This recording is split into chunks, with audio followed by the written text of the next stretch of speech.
Hi, welcome to the Rewind the Timeline podcast brought to you by thetimelinemachine.com. I am your host, the Timeline King. This is the podcast where we go back in time and take a look at the anniversaries that have happened 25 years ago, 35 years ago, 50 years ago, etc. So for this episode, this is episode 6, we're going to look at the week of May 7th to May 13th, 2023. Okay, so let's begin. So the first we will look at is May 7th. So 25 years ago, May 7th, 1998, we had the release of a James Bond novel, The Facts of Death by Raymond Benson. So this is the third James Bond novel written by Raymond Benson and the 36th Bond novel overall. So what's interesting about the Bond novels is that they usually try to do like death-related puns.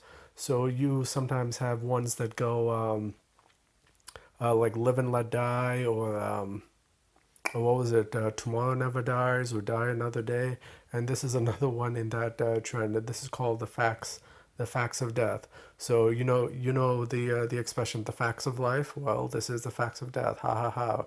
Very clever. Now, Raymond Benson originally wanted to call this book "The World Is Not Enough" after the James Bond family motto, but the publisher shot the idea down, probably because it was intended to be the title of a then upcoming Bond movie. So now I read The Facts of Death. It's an okay book. What I did like about it, and what I like about Benson as an author, is that he tries to bring the grittiness back to Bond that was present in the original Fleming novels. But like the pacing, I feel is definitely like all over the place in this one. I think like Benson is still trying to like come into his own as a writer, so his later books are definitely a lot better than the earlier ones. Now, as far as like if you're a mainstream audience, like I wouldn't really recommend this, but if you're a Bond fan, I would say check it out, and yeah. So okay, let's move on to the next one. Also on May 7th, 1998. We had the Friends episode, the one with Ross's wedding that debuted on NBC. This is like an hour-long episode, and this is the season 4 finale. Obviously, I'm gonna go into spoilers, so if you haven't seen the episode, turn off the podcast, watch the entirety of Friends, and then come back for my thoughts. Hopefully, you don't forget. So anyway, in this episode, so like the gang, they travel to London, right? So Ross Geller, he's getting married to his fiancee Emily Waltham, who's played by Helen Baxendale. Now, if you need a refresher on like Friends season 4, you'll remember that like Ross and Emily were dating, right? So they were only dating for a month before Ross went and asked Emily to marry him. So now Ross, prior to Emily, he was dating Rachel Green. So now they broke up in season 3 in the infamous like We Were on a Break episode. So basically in that like Ross quote unquote cheated on Rachel when they were on a break. So yeah, Rachel broke up with Ross because of that, but Rachel still had feelings for Ross, and then once Rachel sees Ross with Emily, she starts getting second thoughts about the breakup. So now, as Ross is about to get married in this episode, she's determined to like go to London and confess her feelings for Ross in hopes that they can get back together, that he'll break off his engagement, and the two will be back together. So the entire episode is about like the friends group like advising her like, oh hey, don't do it, don't do it. Hugh Laurie is actually also in this episode too, like, and he's like a passenger on an airplane, and he's like overhearing a conversation that Rachel's having, and he's like telling her, "You're gonna ruin like this guy's happiest day by telling him you still have feelings for him." Like, come on. So yeah, that was like a great cameo by Hugh Laurie. So Rachel actually does make it to the wedding, and but she does get second thoughts, and she does come to her senses. She sees how happy Ross is with Emily and how excited Ross is for the wedding, and she decides, okay, it's probably better not to bring up all the feelings, and so she decides like not to tell him. She just wishes him like a happy wedding. Now, what happens at the end of this episode, right? So Ross and Emily are at the altar. They're about to be married. The priest tells the one who's officiating the wedding, right? He tells Ross to say, "I, Ross, take thee, Emily, to be my lawful bride." And then Ross says, "I, Ross, take thee, Rachel." Oh, Oh my goodness, man. I think I can speak for everybody who saw that episode. Like, our jaws just dropped at that ending. Ross just saw Rachel like a couple of minutes before, and he had it on her mind, and it's like, wow. And then it just fades to black then. And now that, yeah, and I gotta say that that was an amazing cliffhanger. Now, I didn't actually see this episode when it aired live on NBC, so I only discovered Friends years later when it was in reruns on TBS. So now this was like still years before the streaming services, so you couldn't like binge watch an entire show in a day. You can't just like play the next episode. So TBS aired this episode on a Friday, right? And that entire weekend, the next episode was going to air on Monday. So that entire weekend, I literally could not wait to find out what happened next. It was like all in my mind. So like, and I really got to commend whoever thought of that cliffhanger did a great job because it left you hooked. I consistently see this episode ranked as like one of television's greatest cliffhanger, and that honor is truly deserved. Yeah, now if you're a Friends fan, you know what happened with Ross and Emily after that. It was like pretty much at the beginning of the end for them. But yeah, I mean, it is what it is. Happy 25th anniversary to Ross's wedding. Now, another famous episode came on NBC the same day, May 7th, 1998, 25 years ago again. Now, this is the Puerto Rican Day. It is an episode of Seinfeld. Now, this is the last normal episode of Seinfeld before the series finale that aired like the following week. So, this is like the last regular show about nothing episode of Seinfeld. And this is also like the second highest rated episode of Seinfeld. It had 38 million viewers when it debuted. And and I gotta say, 30 million is just such a crazy number to think about. You know, the most popular show in recent history was Game of Thrones, and Game of Thrones' highest episode was the series finale, which had 20 million viewers, and that's only half of like what Seinfeld got. So you know, nowadays we just have like so many entertainment options that I don't think we'll ever see a episode that'll get like 38 million viewers again. Yeah. Like definitely not with all the streaming services and options that people have. I can't imagine that many people like watching live on an episode ever again. And you know, another way that you can see that how much the world has changed is that the Puerto Rican Day episode, it actually got banned for like a little while. So there's a scene with Kramer. He's a character on Seinfeld. He burns the Puerto Rican flag and he stomps on it, right? So the Puerto Rican community obviously wasn't happy for that, so they banned the episode, and it wasn't available in syndication for like many years. Uh, Now, like, but in this day and age, I can't even imagine like a scene like that even getting filmed. Like, never even mind the backlash after that. But yeah, it just goes to show you like how much the world has changed in the past 25 years. So, but anyway, happy 25 years to the Puerto Rican Day. Okay, so next, let's move on to May 8th. So, May 8th, 1948, this is 75 years ago. We have the debut of the Looney Tunes cartoon Buccaneer Bunny. So, this is the cartoon where Yosemite Sam, he's the pirate in this one, and Bugs Bunny just tries to interfere with him burying his treasure. So those two go to a battle, and I don't need to describe Bugs Bunny cartoons. They all go the same way. Bugs Bunny uses his wise guy tactics to like trick the guy. So this is another like a great Looney Tunes cartoon. Had the chance to see it in honor of its 75th anniversary, and yeah, well, what can I say? Looney Tunes are even enjoyable like 75 years later. Okay, so next, this is 50 years ago, May 8th, 1973. We had the debut of the Marvel Comics villain Zzzaxx. So he makes his debut on The Incredible Hulk 166, which was first on sale today.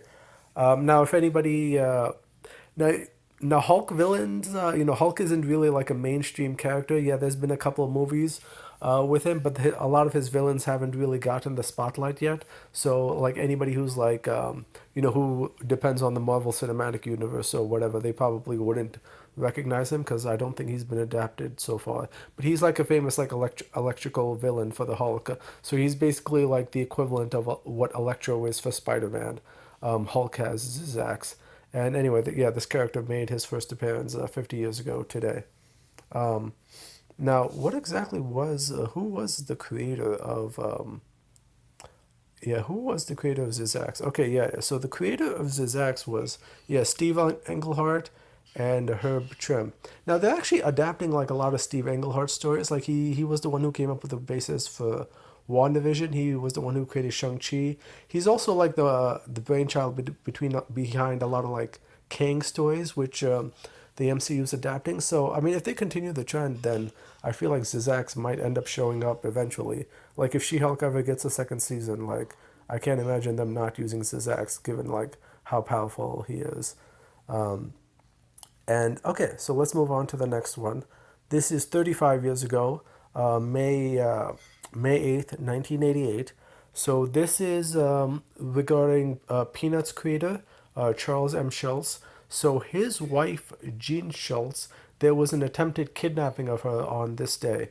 So on May 8th, 1998, like at approximately like 7 a.m., so two gunmen came into the Schultz home in Santa Rosa, California, and they held Charles and his wife Jean at gunpoint, and they tried to kidnap Jean specifically and hold her for ransom. But however, like Schultz's daughter just came. She pulled up into the driveway, and then the robber just feared that, and then they left. Now the Schultz, they never got an answer on like why they wanted to rob them, why they wanted to do any of that. Like none of that stuff was ever explained. But yeah, it's interesting how close she came. Just like a couple of seconds later, like we could have been hearing a murder story instead of a kidnapping, an attempted kidnapping. Uh, Also on the same day, May 8th, 1988, this is again 35 years ago, we had the death of famous science fiction author Robert A. Heinlein. So he died of heart failure at age 80. So he's a notable he's a notable sci-fi author. His most famous work was Starship Troopers, which was adapted into a movie in like 98. Yeah, and he also did like Stranger in a Strange Land, Moon is a Harsh Mistress. I think they're trying to adapt is a Harsh Mistress pretty soon, so we might get to see that on the big screen. But yeah, he's definitely a great author, and he's somebody who tries to be a lot more grounded in his science fiction. Like everything has to be believable in terms of like real life science physics. It's not something like Star Wars or Star Trek where it's just like all out space fantasy. So yeah, Robert Heinlein was definitely somebody who tried to be a little more grounded, and he passed away 35 years ago. Okay, next one again, also 35 years ago, same day. A lot of stuff happened that day. 35 years ago, May 8th, 1988, we had the miniseries The Bourne Identity. Most people know about Matt Damon's Bourne Identity.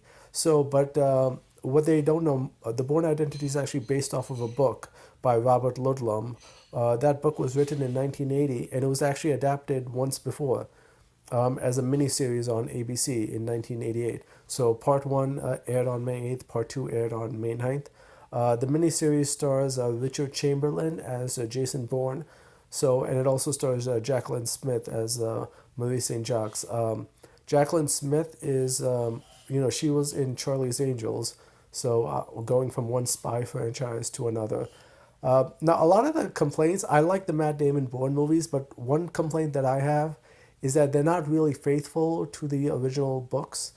So if you're looking for like something that's a little more faithful, I can recommend watching this one. Obviously, it's low budget because it's a TV budget, but I would recommend this if you're more of a fan of like the more book based Jason Bourne, and this one is available to watch on YouTube. Somebody uploaded it, both parts. So yeah, feel free to check it out. I think it's also available on DVD if anybody wants to check that out as well. So yeah, happy 35 years to the Bourne Identity. And then lastly, we get to May 8th, 1998. So this is 25 years ago. We have the movie Deep Impact. Now, the summer of 1998 was an interesting time because we had like two movies about like an asteroid or a comet hitting Earth. So we had this one, Deep Impact, and then we had another one that came out a month later called Armageddon. So that one was directed by Michael Bay. That one actually made a lot more money. I enjoyed like Michael Bay back in the 90s because he actually made movies that were entertaining. But the difference between those movies, like Armageddon is more of a popcorn movie. It's just something where you don't think about too seriously. You just enjoy it for the ride. Deep Impact, it does try to be a little more grounded and more serious. So I think they're both okay movies. So whether you, but it just depends on what your tastes are. If you just want like some popcorn entertainment, something that you turn your brain off, check out Armageddon. If you want something that's a little more serious, thought provoking, something that feels a little more realistic, then check out Deep Impact. So yeah, happy 25 years to Deep Impact. Okay, and then 50 years ago, let's move on to May 9th. 50 years ago, May 9th, 1973, we have the release of the film Paper Moon. Yeah, so this came out 50 years ago. I have not seen this movie, so I can't really comment on it. Uh, now, one thing I do know about this movie, it was referenced on an episode of The Simpsons. That's the one where Bart and Homer try to grift people, and they try to like con Flanders into buying like a fake Bible, and and Flanders like, this is very much like that movie Paper Moon. So I guess Paper Moon was about grifting. I don't know. Check it out because I haven't. So anyway, happy 50 years to Paper Moon. Okay, so next let's move to May 10th. So this is 35 years ago, May 10th, 1988. We have the release of the mini comic book miniseries Batman the Cult. So Batman the Cult was a four-issue comic book miniseries. The first issue came out on this day, and it was written by Jim Starlin and Bernie Wrightson. What's notable about this comic is that it was one of the inspirations for the film The Dark Knight Rises. So a lot of the stuff about the sewers and like a cult trying to a villain like trying to use the sewers. A lot of it was taken from this book and it was like adapted to Bane. So this book does not have Bane in it, but there's another villain. So but they just end up a lot of Bane's plan in The Dark Knight Rises was used from this book. So if you want to like know about the origins and inspirations, I would check it out. And I always like Bernie Wrightson as an artist. I think he's a great artist. So I think just for that reason alone, I would recommend checking it out. And Jim Starlin, he's the creator of Thanos, and I think he's a great author himself. So yeah, I would recommend checking out this book. Okay, now next we have 10 years ago on May 10th, 2013, we have the release of the film The Great Gatsby. The Great Gatsby is a novel by F. Scott Fitzgerald. It was released in 1924. So this is the film adaptation. It was done by Boz Lerman. Now Boz Lerman, he recently did the Elvis movie. So yeah, for some reason he seems to like adapting like old classic Hollywood stuff. Uh, Now, Great Gatsby has been adapted into film like so many times, but like this is like the most expensive one. Yeah, and this one costs like 150 million because, I mean, they definitely went all out for this one. I don't think it was that successful at the box office, but I mean, at the very least, the movie looks great. And Tobey Maguire is in this. I think this is one of his like few roles like after the Spider-Man trilogy wrapped up. I can't remember like what are the things that he's done besides that. So, but yeah, this is a good movie, so I would recommend checking it out. So happy 10 years to The Great Gatsby. Okay, so nothing much on May 11th or May 12th, so we'll just move on to May 13th. So May 13th, 1988, that was 35 years ago, we have the release of a Friday the 13th movie. This is Friday the 13th, Part 7, The New Blood. Um, yeah, now this is kind of like the movie where the Friday the 13th it just goes into like absolute silliness. So yeah, they just kind of like lose all logic as well. Um, so yeah, and Jason just turns into like an unstoppable killing machine either. At least the first couple of Friday the 13th they were a little more grounded in reality. This one just goes all crazy. Now, this is the first film that has Kane Hodder as as Jason Voorhees, and that's personally my favorite Jason Voorhees actor because I feel like he's the most menacing. I know some people hate that Jason doesn't run, but I don't know. I like it. I feel like him not running makes him more menacing. But anyway, those are my thoughts. And yeah, happy 35 years to Friday the 13th, Part 7, The New Blood. Okay, and then lastly, we get to 10 years ago, May 13th, 2013.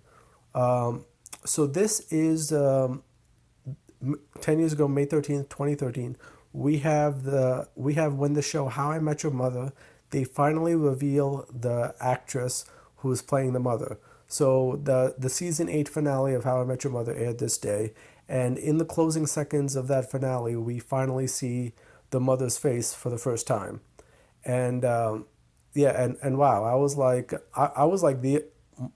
so amazed when I saw that, because like for years I felt like we're not gonna see the mother until the final scene in the final episode of the series finale, and then the show would be over. But now this is the season 8 finale, so this is like a whole season before, and it's like we finally see the mother's face, and I'm like, oh my God, like wow, this show is like never gonna be the same again. Yeah, and I was like, wow, I was totally amazed. Now, I was amazed. That was my first reaction. The second reaction, I was a little disappointed, like if I'm being honest, because the way that they've built up the mother character, you expect it to be some kind of big celebrity playing her, somebody like Amy Adams or Zoe Deschanel, somebody that like we know. But here it's like, okay, I don't know who this person is, Kristen Milioti. Like I've never seen her face. I'm like, wow, who is this? And like a lot of like Ted's girlfriends, they've been like much prettier. So I mean, she's definitely not like an ugly actress by any means. She's but it's just like she's I would say she's kind of a mix between like Lily and Robin, like in terms of appearance. So, but I think a lot of it she makes up for in her acting abilities, because like when we do see her in season 9, she becomes a regular in season 9. Then we get to know her, we get to like her, we get to know like how she feels, and over then you kind of like grow into like loving the mother character. But man, they throw all that away in the series finale. Now, now what's funny is like before they revealed the face of the mother, I always felt like they were gonna do some kind of like weird twist and then have Robin be the mother the whole time, and I felt like the way that Ted was just going on and on about Robin, I was thinking like, man, this is not the way that a happily married man should be talking. So I always thought like, oh, there's going to be some kind of twist at the end. Robin's going to be the mother the whole time. But when we actually see the mother's face, that's when I felt like, oh man, maybe they're actually like, the mother is actually the one. Maybe she's going to be like the final end game. Um, but I mean, what do you know? Because now I kind of feel like with the way the show ended, it was just basically pointless, like showing her at all. Like this is not something that they should have done. But whatever, it is what it is. So, and I am recording this podcast on Mother's Day, so happy Mother's Day to everybody who's listening. So, and I think that's it for this episode. So basically, covered all my anniversaries and stuff like that. So yeah, thank you for listening to this podcast, and come back next week, where we will review all of the anniversaries for the next week. So have a good day, happy Mother's Day, and be sure to keep rewinding the timeline. Bye.